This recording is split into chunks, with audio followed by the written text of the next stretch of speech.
Hello, everybody. It's been a long time. I am so sorry. I was completely swamped. And finally, today I've had the opportunity to address the part 3 of the analytical paragraph writing. So here it is for you. A lot of you have been very patient, very kind. You've requested this several number of times. I specifically apologize to those who I promised over and over again. Trust me, I wasn't procrastinating. It was just that I was completely swamped. So, right, as they say, Shubhasya Shighram. So here it is, the analytical paragraph writing, and this is part 3. And we said that part 3 would be verbal cues. Now, before I proceed, let me just finish off with the formalities. Please like the video if it appeals to you. Please subscribe if you haven't already. And the major request to all of you is to please forward it to teachers who can make good use of it. You know, there are a whole lot of teachers out there who are probably very good with this, but it would help validate whatever they are doing with their children, right? So here goes. So we talk about analytical paragraph writing, verbal cues. Have a look at an example, okay? So the example says, read the following excerpt from a college magazine, okay? People aged 18 to 29 have a 40% chance of having a tattoo. When employers don't hire someone because of their body art, they get criticized for practicing a form of discrimination. Okay, so who's getting criticized? The employers. Why criticize? They have a right to decide who to hire. So that is your stimulant. And the question is, write a response in which you discuss the extent to which you agree or disagree with the statement. So that's the first thing. Do you agree or disagree? Explain your reasoning for the position you take. So if you're agreeing, explain it. If you're disagreeing, explain your position by considering ways in which the statement might or might not hold true. So you have to justify it by explaining it. Okay, so that something like this is what we call a verbal cue. All right, now let's go on to dissect what it is all about really. Have a look. So like I said, this is the verbal cue. Now consider this while teaching your kids, that you could tell them that there are fantastic four. There are 4 things that are steps to good analysis, right? And to make it fun for them, you could probably, I've used a certain set of images, you could use others, you may not use them at all, okay? The first part of the Fantastic Four to analyzing a verbal cue is the premise, okay? Right? Now you might say, what is the premise? So I'll just come to that. Then you have the second step, which is identifying factual errors or omissions. Okay. Then you have the third step, which connects this to this. So if you've picked out errors, then what are the options instead of it? If there are omissions, or if there is something that you don't agree with, what are the alternatives? Okay. And then you have the conclusion. So now, what is the premise? Premise is the basic assertion or assumption made. Okay, it's a basic assumption. I will go on to explain this much more clearly. Just flow with me right now. On which the truth of the argument is based. If the premise is wrong, the argument stands incorrect, right? So you can say, no, I don't agree because the premise is wrong and hence the conclusion is wrong, right? And you have to justify why it is wrong. Okay, so that's the premise. All right. So you have the Fantastic Four, you have the premise, you have factual errors and omissions, you have options and easier alternatives, and then you have the conclusion. Okay. Yeah. So now let's look at a simpler example, which we will explain. So you have an online forum which showed the following post. Earlier, there was a verbal cue from a college magazine. Now this is an online forum. It shows the following post. Cats are evil creatures. They have sharp claws that can hurt human beings. So cats should not be kept as pets. Okay. Analyze the argument by supporting your stance with evidence. So either you agree or you disagree, but whatever you do, you have to justify and explain it, and hence create the conclusion, which will be connected to the premise. Now, what is the premise? Yeah, I guess you're right. Have a look. You can figure out what is the premise. Let's go on to do this in a bit of detail, okay, so that you understand better. The clearer your understanding, the better it is for your students, right? So have a look. Cats are evil creatures. You're right. That's the premise. That's the premise, 100%. Okay. So now the question is, do you agree with this premise? Do you think that cats are evil creatures? Do you agree with the premise? Okay. So what do they say over here? Cats are evil creatures, and so cats should not be kept as pets. So based on this premise, this is the conclusion that the online forum has created. Now, if you agree with it, you will justify beyond this. Okay. If you disagree with it, then you will break it into little pieces and change the conclusion by saying that, yes, of course, they can be kept as pets. All right. So that's precisely what we are going to be doing. So this is the premise. They have sharp claws that can hurt human beings. Personally, I would say this is not, I don't agree with the premise. So then what is the support that they are giving with the premise? They have sharp claws that can hurt human beings. Now, in this particular support to the premise, do you see any error? Do you see anything that has been omitted out? Yes, it has been. There is incomplete information, there is an error, so information is incomplete. Why? Because there are a lot of people who already have cats as pets. You know, that could be one point. They are not dangerous. They don't always hurt human beings. Okay, as pets, they will never hurt their owner. And then a lot of people have dogs as pets also, and dogs have sharp fangs. So this particular argument doesn't really work. Okay, they are animals. They will have claws and fangs, etc., to defend themselves. But it doesn't really mean that they are going to attack their human, you know. So therefore, human parent, as we call them. So therefore, this justifies the fact that we feel that cats are not evil creatures. So what have we done? We have decided to disagree with the premise, and we have sort of broken down their argument supporting the premise by showcasing this or writing this. Okay. And then, so the conclusion was, so cats can definitely be kept as pets. So because of this, we say that the cats can definitely be kept as pets. That's all it takes. 120 words, 100 to 120 words. That's all you want to do. You just look at the premise. Do you agree with the premise or not? Then you look at the justification that is being given to that premise, and then you break that justification by arguing it or analyzing it, and then you change your conclusion based on whether you agreed or disagreed with the premise. Okay, let's have a look at another one. Don't worry, we will do this in further detail. Don't worry. Okay, have a look at this. So now you remember we've done body art, we've done cats. Let's have a look at this. Firecrackers are absolutely necessary for a fun Diwali. So now that's the premise in your question. The supporting statement with the premise or the argument in the question is, they don't harm anyone and are readily available. Now, you know, that's why they are absolutely necessary for a fun Diwali. Now, is some of this incorrect, or is some of this incomplete? Yeah, I would say so. I would say so because, you know, so they say, because they say this, so they are concluding this. But because we don't agree, perhaps, we would probably say, no, there are other ways to celebrate Diwali.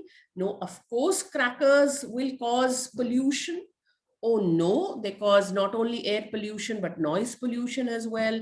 And it's wrong to say that they don't harm anyone. A lot of people have a lot of allergies. A lot of people have a lot of breathing problems, especially in cities when issues. So you go on to break the argument, thereby disagreeing with the premise. So therefore, when you finally write the answer or your kids finally write the answer, the conclusion automatically changes. So we must not use crackers during Diwali. If somebody says agrees, then they will support this by giving other examples. Okay, yeah. So that was another one. Now, let's go in complete detail. How will you explain it to your kids? So now this is another example for you. The only point of business is to make money. Child labor is cheaper, so businesses should only use child labor. Gosh. Okay. So now this is an issue. Diwali was also an issue. And if you notice that the cat one and the tattoo one was more of an argument, somebody's personal opinion, really. Okay. But Diwali and child labor, etc., these are overarching universal issues here. Okay, so now the premise. All right, identify the premise, look for the main assumption of the argument. Look at this. That's the main assumption. You can see this. The only point of business is to make money. So we've taught our kids to identify what is the main assumption oblique premise. Okay, then ask questions about it. Is it factually correct? Is it just an opinion? Does it leave anything out? Okay. And then point out the flaws, if any. Making money is an important part of business, but it's not the only reason people do business. There could be several reasons: career, or it could be family, it could be the kind of satisfaction, you're good at it, you're probably patriotic if it's a startup, or and you're doing indigenous products, you probably want to promote ecologically inclined products, so that all of that is important. So the first step is to identify the premise and then figure out whether it's factually correct or otherwise. Okay, so that's the first step. Let's have a look at the next step. Remember the Fantastic Four? So the next step, are there any factual errors, or is there any omission of information? Has something been left out, which could have debated the argument? So what do we say? We would say child labor is cheaper. That is probably incomplete. The information is not complete. The complete information has been omitted. Yes, unfortunately, child labor is cheaper, but there are other aspects to it. So many more. Okay, so we would say, identify any facts or information used to support the argument. The support is child labor is cheaper. What kind of support is that? There are 100 other ethical issues involved. I mean, it's wrong on so many levels. So set the context. Child labor is being discussed as advantageous to business. Okay. However, the information is not entirely correct and complete. It is correct that child labor is cheaper, unfortunately, but it is illegal. So it cannot be advantageous to the business. It is illegal. That part has been left out. Okay. So we need to remember that this part has been left out. All right. So facts are facts. Why do we look for omissions? Why do we train our children to look for omissions? Because they will help you justify and analyze. Okay. So we do not need every fact about the topic, only the relevant ones in this particular context. Okay. Yeah. Let's go to the next one. The third Fantastic Four, out of the Fantastic Four, the third one, easier alternatives. The only point of business is to make money. Child labor is cheaper, so businesses should only use child labor. Is there an alternative? Are you sort of justifying with another solution why how businesses can make money, etc.? Yeah. So identify the valid alternative. Here, all other legal ways of saving on labor costs are the alternatives. Okay. So the child could list one or two. So we identify the main recommendation of the argument, which is often the part of the conclusion. So the idea is to make money. So there are several other alternatives to cut costs of labor and create a profit. All right. So businesses should only use child labor. So you're going to cancel that out and you're going to say, no, there are several other ways. They are alternatives. So what have we done thus far? We have done premise. We have done errors or omissions or incomplete information. Now we are with easier alternatives. And then we will probably go to the conclusion. So this is the conclusion here. You can see it underlined. What is a conclusion? In an analytical paragraph, the conclusion is the judgment or decision reached by reasoning. So if you agree with this, this is fine. If you disagree, so businesses should not use child labor, will be your conclusion. Remember, it's an analytical paragraph. It is one paragraph. There has been a lot of confusion here. A lot of teachers, a lot of WhatsApp groups have been having this discussion. It's one paragraph. It's analytical paragraph writing. It says so in the marking scheme of the sample question paper as well. There's another thing that people have asked, should it have a title? Why would it have a title? What is the aim of this question? What is the aim of this writing? That you're analyzing. It's not a report. It's not an article. Why would you be giving a title to it, right? So just clarify that. Would you cut marks if the child writes a title in the examination? No, you won't. Okay, but what is the thing that you would recommend to the child or put the child on the right path for? Don't put a title, babies. That's what you will tell them, right? Yeah. Identify the conclusion. Remember, the conclusion is not always the last statement. Okay. But we would tell our kids, because this is more sophisticated writing, we would tell our kids, please conclude. Don't get confused right now. Check if the conclusion logically follows other statements. Correct. So we need to see that it logically follows other statements. Okay. And then all fingers are thumbs because all thumbs are fingers. If you have stupid stuff like this, it is not valid. It is not valid. It's incorrect. It's not valid. So you have to look for valid conclusions, which will come from the yes or no to the premise. Okay. Yeah. Now, for you as teachers, it's important to know what are the type of questions that can come in verbal cues. So now there are two types of verbal cues usually. Okay. The first type is the issue type. Remember what I told you, Diwali is an issue, child labor is an issue, conservation is an issue, issues. Okay. Yeah. Protecting the girl child is an issue, equal opportunity, gender parity. These are all issues. Okay. No discrimination. All these things are issues. And then you have argument type. Argument types are based on opinions of people. Okay, they are based on opinions of people. Like you had cat, somebody doesn't like cats, so the person says no, they are evil. Okay, and then you have body art or tattoos, and you would say, why do you criticize an employer? They have a right to do so. So these are not like universal issues, these are argument issues. So then a type of question. So the two type of cues would be your issue type and your argument type. In the issue type, there's a general topic. It's any debatable issue. Okay.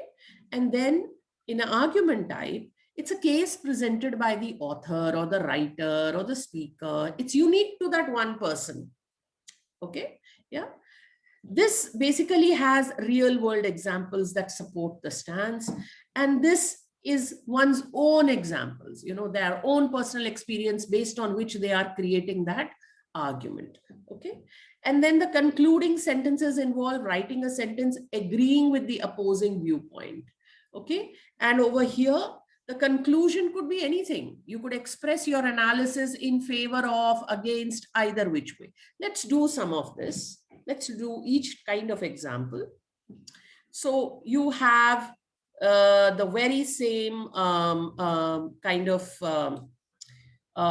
rules that I told you about. So just remember 1 and 2 basically. Okay. So this is what is an issue-based kind of a question. Religious celebrations that cause any kind of pollution should be banned. This would be relevant in many places across the world. Okay, so it's an issue-based verbal cue. Okay, and then the question that follows is write a response in which you discuss the extent to which you agree or disagree. Now, what does it say? That usually we agree because it's an issue. We usually agree because that is how they are tilted. But why are you agreeing? Nobody is going to say no. But if there are children who want to write, no, I mean, no, this is important. It is a part of our culture. You know, there could be other reasons. So great, they can disagree as well. Then explain your reasoning for the position you take by considering ways in which the statement might not hold true. So how does the child check? Remember the Fantastic Four? This is the premise. So, and what is the conclusion listed here? It should be banned. So the child will consider, are all religious celebrations, all of them, would religions permit it? Should they be banned? Is there another way out, etc., etc.? So the analysis comes from there. Have a look at another issue-based question. People who waste water should be made to live with rationed water supply as punishment. And then the next half of the question is the same. Okay. The purchase of more than one petrol or diesel vehicle per family should be banned. Now, these are based on issues. So you get verbal cues that are based on issues. How do you address them? You address them in the following way. Okay. You introduce, your introduction is based on the premise. You hook the reader with your most important inference. What is it that you infer from this? Okay. You agree or disagree with the given issue. You bring up the negative side of the issue along with the supporting fact, depending on which way you're going. Supporting facts and your negative side. So if you're saying this, then how will you support that reason? Okay. Build up the negative side further with more examples and support. Okay. Conclude by reiterating your view. So you will conclude by reiterating this. Okay. I will give you the student resource for getting them to do this. So please don't worry. Okay. Have a look at another way of handling issue-based. You introduce, there is argument for your side, argument against the side, then another argument for your side, another argument against the side, and then you evaluate both sides and you give your conclusion. That's another way. I would recommend the first one. Okay. Yeah. Let's have a look at argument-based questions. Remember the first one that you've done? That's an argument-based question because it is based on what was published in a magazine. Okay. And then this is the second part of that question. Combined, it's a one question. Let's have a look at another argument-based question. School children should be allowed to have a say in the homework that are given. So this is probably on somebody's blog. Okay. If the homework is not suitable to the skill set, comma, a child possesses, she should have the right to request a different homework. Please excuse the grammar errors here. She should have the right to request a different homework. Okay, so there are two things. What is the premise? The premise is that a child should be allowed to have a say in the homework that the child is given. If it is not suitable to the skill set, the child has a right to ask for a different kind of homework. Now, how would you look at this? Look at your Fantastic Four. What is the premise? Is this completion? Is this completely true? Is there a factual error? Is there a partial loss of information here? And then your final thing, is your conclusion the same as this, or do you disagree? Okay, so that's how it goes. What is the way of addressing this? Introduction, you describe the premise, detail the first assumption, that is your reason for support, and explain it with problems to strengthen or weaken it. Second assumption, third assumption, if any, and then your final evaluation. Please remember, it's just 120 words for this session. Next session onwards, we will go back again to 120, 150. Or 200. I don't know what what the CBSE would put out in the new syllabus. Yeah, so we need to be focusing on this. So what is it that we talked about? We talked about issue-based verbal cues, argument-based verbal cues. We talked about Fantastic Four, the premise. We talked about factual errors, something wrong, or something that has been omitted, or the information is incomplete. And then we have thinking of providing the alternatives, or the rationale, or the reasons, or the support for whatever we are agreeing or disagreeing with based on those omissions or errors. And then we are concluding. Okay, so what is the student resource that you can give? Something that will help the child write, so they've understood the logic, they've understood this is how they have to approach, but they need some kind of words to put it down, right? So you could perhaps say, okay, for the premise, you could say the argument assumes that, okay, and then take it from whatever is given in the question.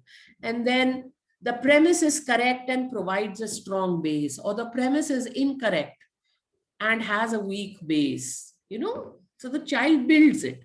Then whatever is given as supporting information. So if it is strong, then something is given as a supporting information. And then the child says, while the information is correct, it is incomplete. Remember I told you, or it is erroneous, or it is faulty, or it cannot be taken in this context, because then the child gives reasons. So the analysis has happened. It's already happened when the child has identified the premise. Then you say whether you're supporting it or not.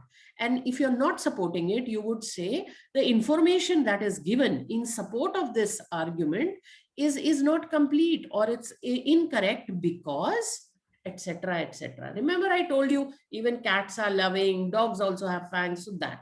So then you go on to say alternatives, the other alternatives or the aspects that are not considered, which weaken the case or the author's case. If it is an argument type, it will be the author's case. Okay. And then the child goes on, and then the child lists the case in a paragraph form. And then the conclusion is the author concludes or believes that this. However, we negate the conclusion, or the conclusion stands negated, and cats must be kept as pets or can be kept as pets, etc. And you could sort of, your great teachers, you could sort of add to this. This is the way I think it should flow. It's more than enough. I think you have around 50 words right here. So the child just has to sort of think critically and just, fill in the 100, 110 odd words to make it a complete paragraph, right? I think this should be helpful. Overall, let me just tell you that the features of a well-articulated analytical paragraph, and you would see this even in the marking scheme, it needs to have sentence clarity, there needs to be an organization, okay? It should go sentence after sentence that is connected, correct grammar, and the vocabulary has to be perfect. The child needs to be using certain words that have been recommended, like the ones I just showed you, the argument, the issue, agree, the rationale, those kind of things in cues. Okay, there has to be a clear evidence of reasoning. Okay, the child should not just be describing something or opining without any reasoning. Remember, it is analytical paragraph writing, so reasoning has to exist, and the evidence supporting the reasoning has to exist. So towards the end, all I can say is, what are the characteristics that are displayed by a well-articulated analytical paragraph? It does identifies and analyzes the most important features, clear ideas, logical organization, and there is a connection. Okay, yes. And then you have the main points or the trends or the arguments are supported strongly. Remember, it is not a description. It is an analysis. So there has to be an identification of the issue or the argument, which we call the premise, and there has to be an agree, disagree, and then there has to be a support for that and an alternative, if possible, as to why you agree, disagree, right? And then the conclusion, which will change or remain the same based on what side you're taking, right? Then you have the control of language conventions. What are they? Sentence formation, spelling, grammar, variety of structures used in correct standard English. So that's your step 1. That's your step 2. That's step 3. Okay. Step 4 and step 5. Okay. So when we do this with our children, we need to go through these steps to clarify it for them. I'm sure it must be just a little bit of support for you. I'm sure you've already been aware there are a lot of books out there in the market. However, I would caution you. I always say this: you are the resource. You are the resource. You are the best. Nothing, nobody around in the market with commercial value can add to what you already, it might add, but it does not replace what you are. Okay, you are the resource. Okay, never forget that. All right. And if you have any doubts or questions, I'm sure there might be some. Please don't be shy. Please list them in the comment section. Trust me, I'm prompt. I will get back to you with an explanation. Yeah. And please remember, our aim is to try and support our family of teachers, the teachers of English in schools of CBSE or any other schools that are. So therefore, please spread this. Okay, share it with them. Say that. Or if you don't want to share it, listen, this is not commercial for me. So if you don't want to share it, at least just explain things to them, right? The idea is, let's help. Please, let's help. At the end of the day, it's going to be advantageous for our children, right? Okay. And I promise you that the next one is going to be quicker, and it is basically going to be about creating rubrics for ELT, that is English language teaching. So we are going to talk about rubrics for projects, rubrics for speech writing, rubrics for story writing, rubrics for analytical paragraph writing, you know, whenever, descriptive paragraphs, letters, formal letters, anything, diary entry. So we are going to be talking about this, rubrics for a reading assignment that you've given, or a speaking assignment that you might have given, you know, the small things that you do in class. Why is that important? Because we are moving towards competency-based education now, and without feedback, the competency is not going to get full. It's not going to see any kind of progress. So we need to remember that. Till then, stay safe. Okay, stay happy, stay well, and stay empowered. All right. Love you. Catch you soon. I promise it's going to be sooner than what it was now.